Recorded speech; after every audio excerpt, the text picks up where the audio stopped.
been a while. It's been a long time since I've done a video, so I've decided to do one today. So I'm out here above the Conewaga Creek, probably a couple hundred yards that way. On some state game land, I'm doing some foraging, and this area is not that far to the traditional area where the sightings of the Conewaga Phantom are. For those of you that are Strange Familiars fans, Conewaga Phantom is, if you look it up, is kind of like, think Mothman with red eyes and screams. That's pretty much the Conewaga Phantom, and flies along the Conewaga Creek. But anyways, the real reason I'm doing this video is I was out doing some foraging today, and I decided to share my favorite, like one of my really favorite wild edibles.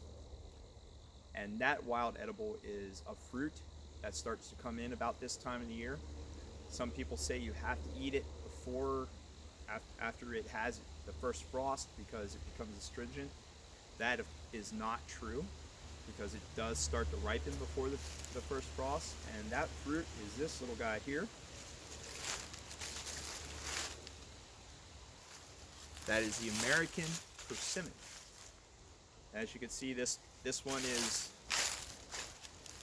really soft and gushy looking, and that's when you want to eat these little gems.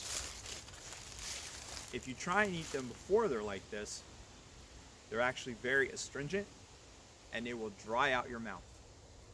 Is what they'll do. You'll literally, your mouth will feel like it's full of sand.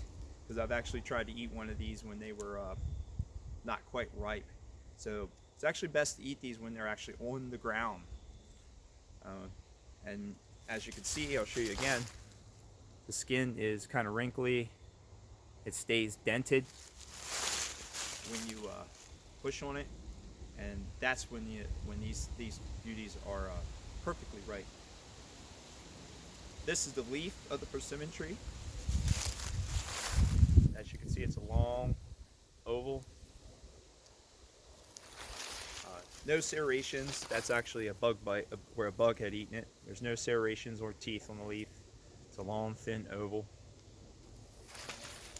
The bark of the tree looks like an alligator skin. So if you think like a bunch of little squares and it kind of sticks out, that's what the persimmon tree's bark looks like. There's actually some cool lore behind this little thing, and it has to do with predicting the weather. Now, I don't know if this is Pennsylvania Dutch lore. Actually, people down south have told me about it, so I think it's just general knowledge, American lore.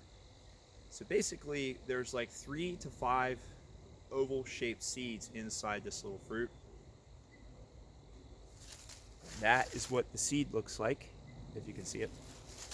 And what you basically do is you cut it in half lengthwise, okay?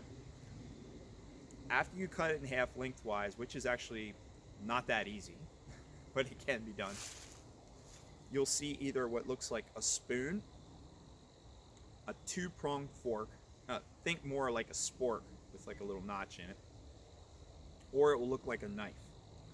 So how the lore goes is, if you see a fork, that means it will be a mild winter. You'll have some snow, but not a lot of snow.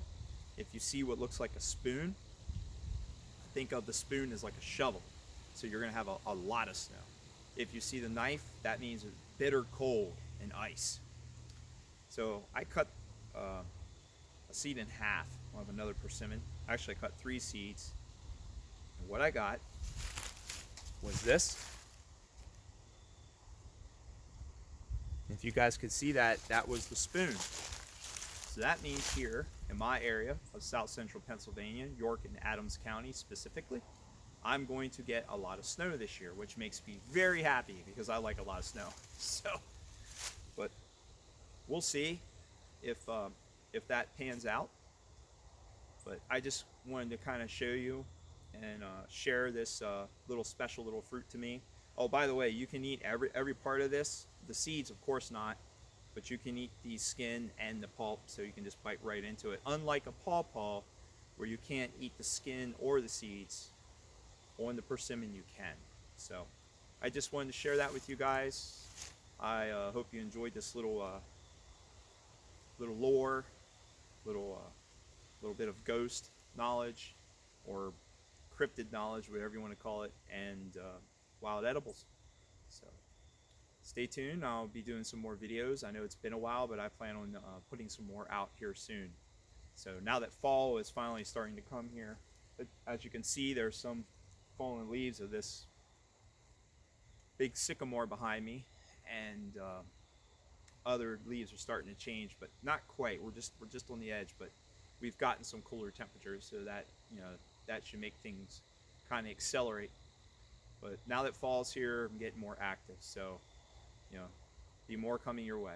So till next time, fair weather and safe journeys. Thank you.